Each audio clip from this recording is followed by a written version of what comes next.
Welcome to a new video in the new meta series. Today we will take a look at the power DPS meta and how it changed or remained the same.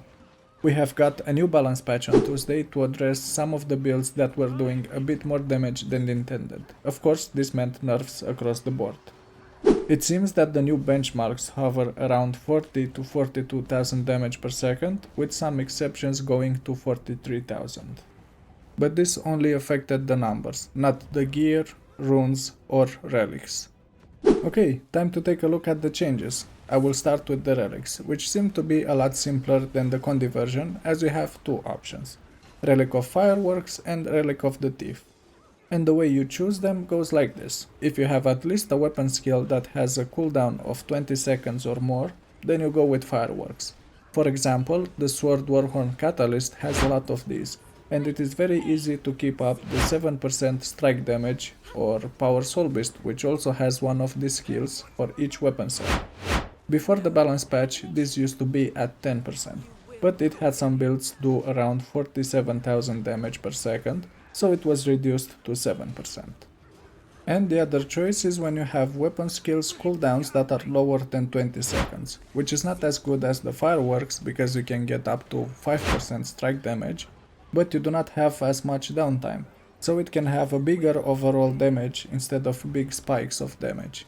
This is why this relic is great for warriors, revenants and thieves. It is the only choice for power thieves, as they do not have any cooldowns on weapon skills. Also, speaking about weapon skills, the relics work only when you activate weapon skills and not utilities or something that is above the main weapon skills, like pet skills for rangers and engineers, or shatters for mesmers, etc. It's only for the main skills from 1 to 5, but this works with weapon kits or skills that replace the main bar, like Reaper Shroud or Engineer kits.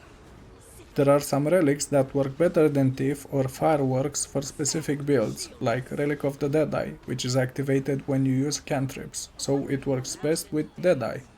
And that is pretty much it for relics. The rune choice has also changed a bit from the Scholar meta. We now have 3 choices depending on the build: Scholar runes, Golemancer runes and Dragon Hunter runes.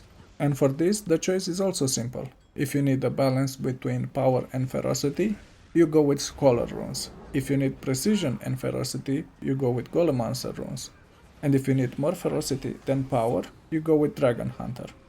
Let's see how you can get these runes. We can start with Scholar.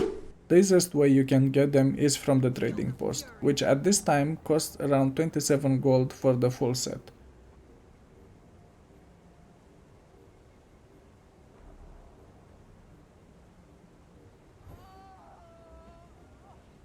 Or you can craft them if you already have the materials and tailoring level to 400. The Golemancer runes need to be bought from the dungeon merchant, and each one costs 120 tokens, bringing the cost to 720 tokens, which can be annoying to farm.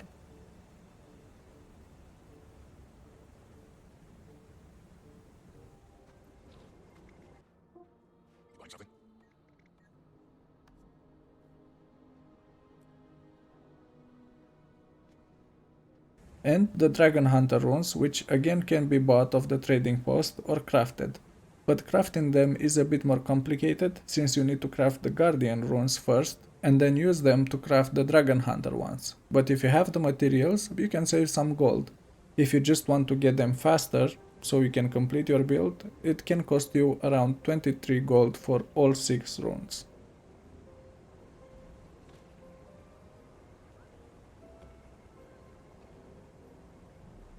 And that is pretty much it for the power DPS meta. I honestly like that we have more choices and it's not always the Scholar runes. What about you? What do you think about the changes for the power builds and the nerfs from the balance patch?